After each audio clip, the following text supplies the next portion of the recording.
जय हिंद साथियों। I hope आप सभी अच्छे होंगे, अपनी स्टडी कर रहे होंगे, जॉब कर रहे होंगे, जो भी कर रहे होंगे पूरे मन से कर रहे होंगे। साथियों, आज हम बहुत इंपॉर्टेंट टॉपिक पे बात करेंगे। मुझे लगता है कि मुझे इन चीज़ों पे बात करनी चाहिए और सबके लिए इम्पोर्टेंट है।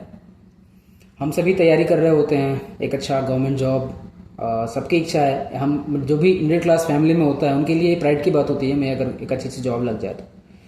चलो, हमने तैयारी करी, कई सालों तक तैयारी करी जॉब के लिए, हमारी जॉब भी लग गई, ठीक है। और पेरेंट्स के साथ हम तब भी नहीं थे जब हमारी तैयारी का टाइम था, और अब भी नहीं है।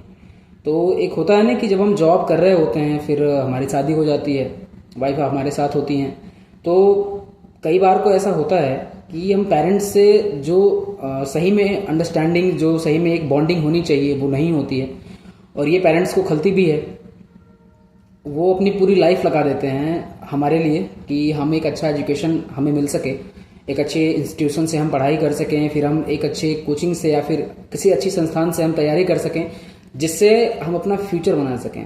हमने तो अपना फ्यूचर बना लिया, चलो उनकी की कृपा से हमने फ्यूचर बना लिया, बट हम उनके बारे में क्या सोचते हैं, हम उनका ध्यान कितना रखते हैं, ये बहुत ही ज़्यादा इंपॉर्टेंट है सोचना। क्योंकि हमें नहीं लगता कि आज जिस तरीके से लोग अपने माता पिता के साथ ट्रीट करते हैं, जिस तरीके से उनके साथ बिहेव करते हैं, वो बहुत ही अच्छा है।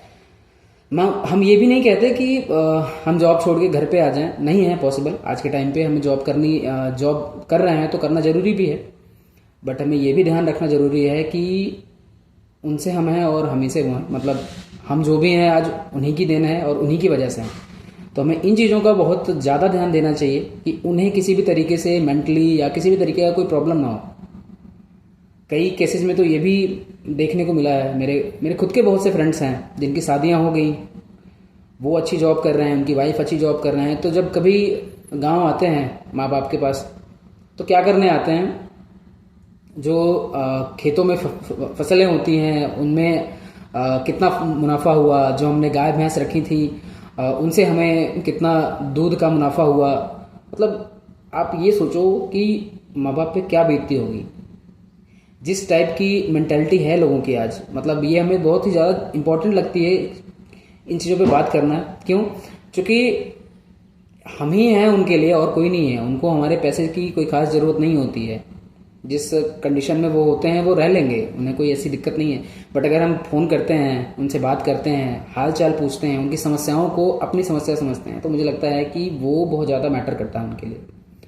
तो आप सभी साथियों से मैं यही कहूँगा, जो भी जॉब कर रहे हों या फिर आप जो भी तैयारी भी कर रहे हो, तो ऐसा होता है ना कि तैयारी के टाइम पे भी हमें लगता है कि नहीं नहीं डिस्टर्ब हो रहे हैं, बट यार ऐसा कुछ होता नहीं है। डिस्टर्ब तो कोई नहीं होता है।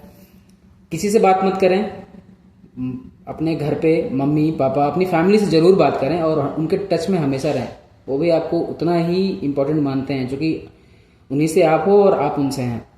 तो ये हमेशा ध्यान रखना ज़रूरी है। आई होप आप सभी इन चीज़ों को समझेंगे और अमल भी करेंगे। मैं खुद भी इन चीज़ों को अमल करता हूँ। एक टाइम होता है जब हम बहुत ज़्यादा बिजी होते हैं, नहीं कह रहा कि बिजी नहीं होते हैं, बट एटलीस्ट पूरे 24 घंटे, पूरे एक दिन में 5 मिनट तो बात कर सकते हैं। पापा लोगों से उतनी बातें नहीं होती हम लोगों की, लेकिन बट हम ट्राई कर सकते हैं कि हम बात तो करें एटलीस्ट। उनको बहुत अच्छा लगेगा। तो हमें अपने पेरेंट्स का पूरा ध्यान देना है। उनको जिस भी चीज़ की ज़रूरत है उनको, अब ऐसा 30-40 में हम जॉब कर रहे होते हैं, मान लो 25 की एज में हमारी जॉब लग गई, हम कहीं बाहर कैडर में जॉब कर रहे हैं, बट सोचो क्या हमें वाकई उनसे एकदम आइसोलेट हो जाने की ज़रूरत है? वो कहीं ना कहीं वो हम ही से हैं, तो हमें उनका पूरा ध्यान रखना जरूरी है, ठीक है। आई होप आपको समझ में आई होंगी चीज़ें, और आप सभी उन सब में से होंगे जो अपने पेरेंट्स का पूरा ख्याल रखेंगे। उनको मेंटली, उनको फिजिकली किसी भी टाइप की सपोर्ट की ज़रूरत होगी तो आप उनके साथ हमेशा खड़े रहें। जय हिंद साथियों।